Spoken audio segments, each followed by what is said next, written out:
Oh, hi there. I didn't notice you. I was just setting up my YouTuber shelf. So I figure the thing that's been holding me back has not been the quality of my content. It's simply been the fact that I did not have a shelf, because all good YouTubers have a shelf with their crap on it. And as this channel progresses, I intend to add more crap and make that a little bit nicer. So, but I'm not here to talk to you about my shelf. I'm actually here to talk to you about animation. So I just finished a 2-minute animated short thing, and I want to spend some time with you explaining all the steps that went into planning that and producing that. And so in this video, we're going to take a broad overview of everything that needed to happen in order to get this animation made. And then in later videos, we'll deep dive into a lot of those sections and present like actual tutorials on how to get this stuff done. Now, I'm learning this stuff as I go. I've been making video games for 12 years, 13 years, 14, I don't know. It's been a lot of years. And so I'm always wrapped up in these massive productions where all these moving pieces need to come together, but I've never had to play the role of producer or director. And so this is a new experience for me, and I think it's a perfect opportunity to sort of document that process and share it with you in case you are also trying to create some sort of animated short. So I hear a lot of chatter on social media about YouTube animators. Google's algorithm benefits people who are putting out regular videos, like 2-3 videos a week, in fact. At least that's what I understand. And a YouTube animator is just not able to do that unless they start cutting some corners, right? They're not gonna be able to present you a Disney style or Pixar style animation and still be able to make regular videos. In fact, a lot of these people are still only making a video every 2 weeks or every month because of those limitations. And so I'm hoping that by going through this process, you'll get a better understanding of why it takes so long and how to plan accordingly if you want to make your own animated series. All right, that's it, everybody. I'm gonna sit down now because I don't want to stand here and talk to you. I'm gonna sit, I'm gonna show you some stuff, and it's gonna be pretty cool.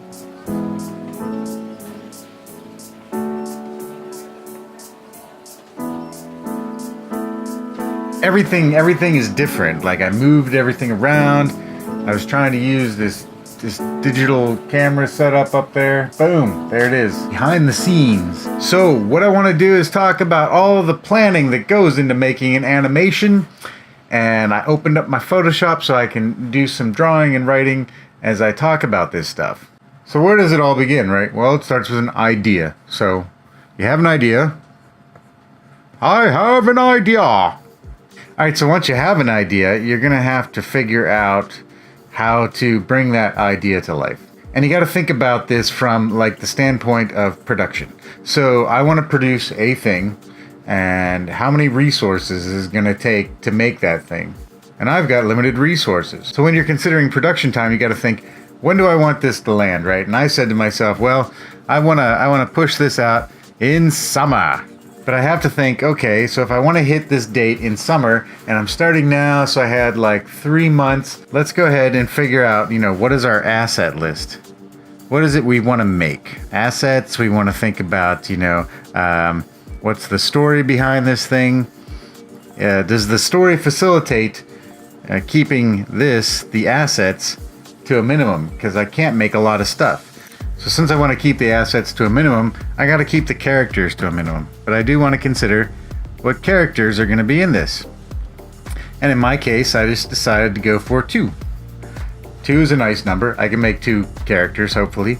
And so then, okay, well, how long, just all these questions. Think about all this stuff. What's the length of this thing? I was shooting for like 2 minutes. Is it gonna have music? Am I gonna need lots of dialogue? How much dialogue's in it? And once you have kind of an idea of all these things, then you can start figuring out, well, okay, how am I gonna hit this deadline? I'm giving myself 3 months to make all this stuff. How am I gonna hit that deadline?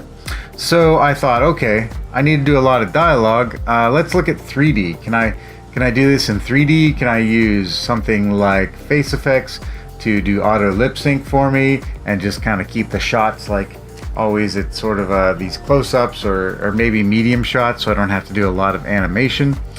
And that seemed kind of bad. I mean, for one, like face effects was really expensive. for what I wanted to do with it. I got to create 3D models, which I'm not terribly good at. The rigging part I can do. That was not a problem. And then hooking all that up, you know, also not a problem. But I decided that was just no good. So I decided to go 2D. We're gonna go the 2D route. And so I'm gonna make two 2D characters, but how am I gonna animate these characters? I looked at a lot of different stuff. There's a Adobe Animate. Could I do all that in Pencil 2D? Could I do like hand-drawn pencil, oh, look at my writing, Pencil 2D animation? Maybe. And then I stumbled across Character Animator. And Character Animator was going to let me do lip sync, and it was going to let me do a lot of the animation by just moving my head around in the camera, right? And that was pretty cool. I felt like it maybe wasn't the best animation, but I also felt like there was potential, especially if I went ahead and mixed it up with one of these other things like Adobe Animator. Then I could always get those more complicated shots out if I needed to. Like if I wanted to have the characters running or performing some action, I could always turn back to Adobe Animator. And these two things talk to each other fairly well. So I could do my lip sync in one and turn to the other. So in After Effects, what was cool is that Adobe Character Animator projects sort of integrated directly into them. So like if I wanted to just animate just the face and the head, I could actually tie that to a puppet in After Effects. So then I started looking at like Duik and Rubber Hose, maybe it's Do-I-K, I don't know. Dab on it. All right, so I've got a plan. The plan is we're gonna use Character Animator, we're gonna use After Effects, and then, well, I know 3D, so I'm using a little bit of Maya. And this is what I'm doing, like, if I can't tell you that part, but like William Crement, he works in a newsroom, and the newsroom has a desk and a whole background. Instead of drawing that a few times, I went ahead and modeled that in Maya so I could move the camera around and like just capture him from like any angle I wanted to without worrying about redrawing that set every time. So all these shortcuts in hand. And then I knew I'd be using Premiere, and that's going to let me tie everything together. And then if I wanted to, like special little things, if I wanted to do some 2D animation or hand-drawn animation, I could tie in Pencil 2D. So cool. This is all the tools I'm pretty much using. I like use Audacity to edit sound and stuff, but for the most part, this was it. We'll dive more into each of these topics. I've already been doing like Pencil 2D tutorials, but I'll get a little deeper into that as well. All right, so that's the general art plan, like how I was going to make my animation. So I've got my animation plan down, but I still need some other stuff, right? I need a script.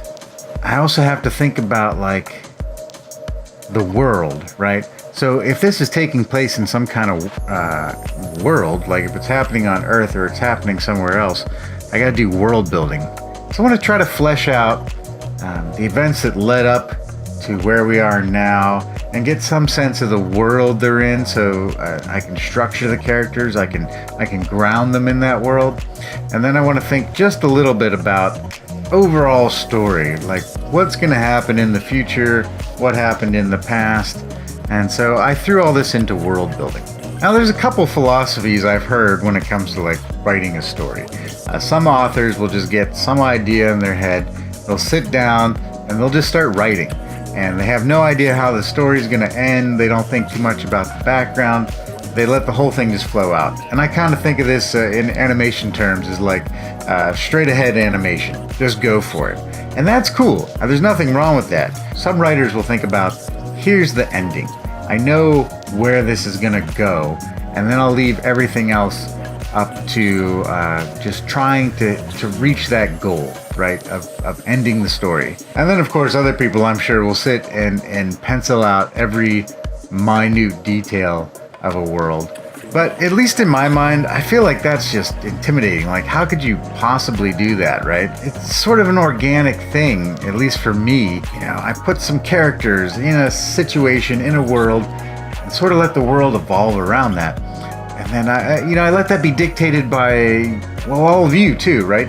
Depending on what you say about the animation in the world. And, you know, if you start like writing about it on Twitter or something, and I'm just reading like your guesses, like where are these people? What are they doing? Like, why was there a commercial for like Donald Trump running for some office on some, like, what was that name? That wasn't Earth, wasn't America. So why is this stuff happening? You know, who is that person at the end, like that sort of hacked into the feed and was trying to warn us? Resistance. None of what you are experiencing is real.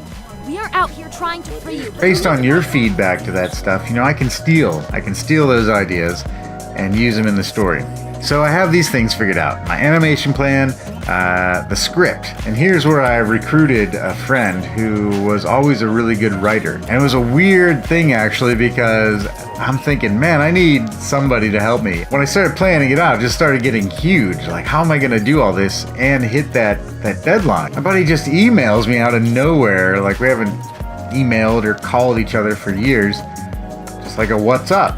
And I'm like, you like to write things, you're good at it, help me. And he's like, yeah. And he did. He came in, man, and he just like saved my butt totally. I ended up getting a writer, right? Or he likes to be called the wordsmith.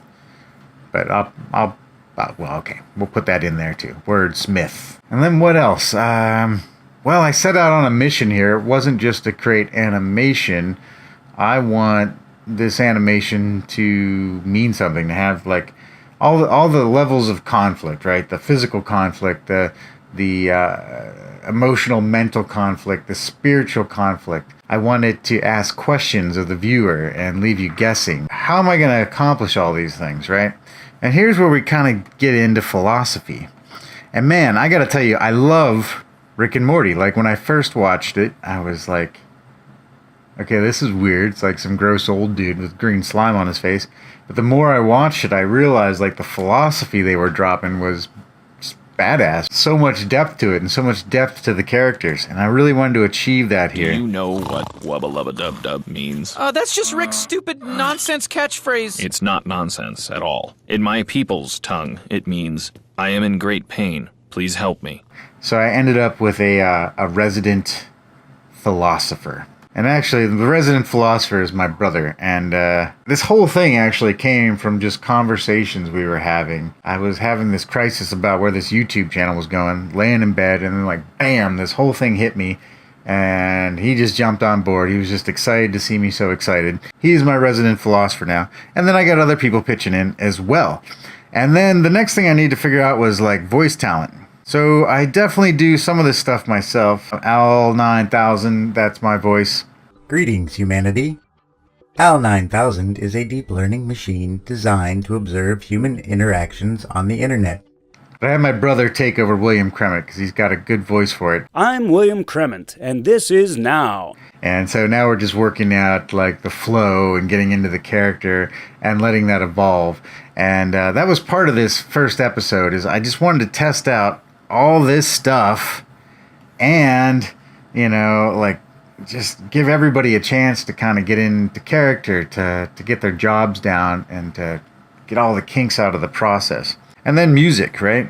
I'm not going to make music, and I'm not good at making music, so I'm using Epidemic for that, and the YouTube audio library also gives me access to like sound effects and different things I need. So now that you got a plan, you got to start writing that script. And this is where we're like hashing it out, and we're making sure we get that philosophy in there. Like, it's good to have a story, but what are the conflicts? We'll just put conflict in here as well. So now we have our hero, and we have our first conflict. And here we're thinking about everything, like introducing characters, just like wrapping up this whole world and sort of summarizing it in 2 minutes. So then we need some storyboards. Boards. We need some storyboards. And then we start making all of our assets. So this was like the characters. We can just scratch that out. We just start making our assets and putting those through like a revision process, letting people see them as much as possible. And so now that I had the story and the storyboards and the assets, I got people to start doing the voices so I could see what these assets look like. And then of course the animation part happened in there. and then compositing all that all together. And finally you just render it out. And here we went through a few revisions, you know. The whole time I'm going through this process, actually, I'm trying to do regular renders of this thing just to see what it looks like all together. And that's it. Boom. Toss it on YouTube for everyone to enjoy or not to enjoy. That's entirely up to you. How often will you create new episodes? Yeah, really getting one out every month is going to be a challenge, which is what I'm shooting for. So before I even got through that teaser episode, I had already started creating the assets for episode 1, getting the script together, getting the voice talent together, you know, all that stuff just started happening before I even released that teaser. So what do we got planned? Next video is coming up. Like I said, I'm gonna dive into these things a little bit more. I already got a video on storytelling out there in the world. I do have a few things on Adobe Character Animator, but I really want to deep dive and do like a step-by-step tutorial, beginner, you know, into more advanced concepts. If there's anything in particular you want to see, please just let me know. And then also we got episode 1 of PZP on its way. Like, as I was getting voice acting done, I had the actors record sort of like bios for the character, because we wrote up these bios for them. And so I'll be releasing those as little standalone things. I've got some ideas for taking some of the characters that are going to be in the show and introducing them in sort of like their own little segments and stuff. Just things that I can do quickly and easily without a huge time investment to get this stuff out in front of you. And that's it. That's all I got for you tonight, okay? So take off.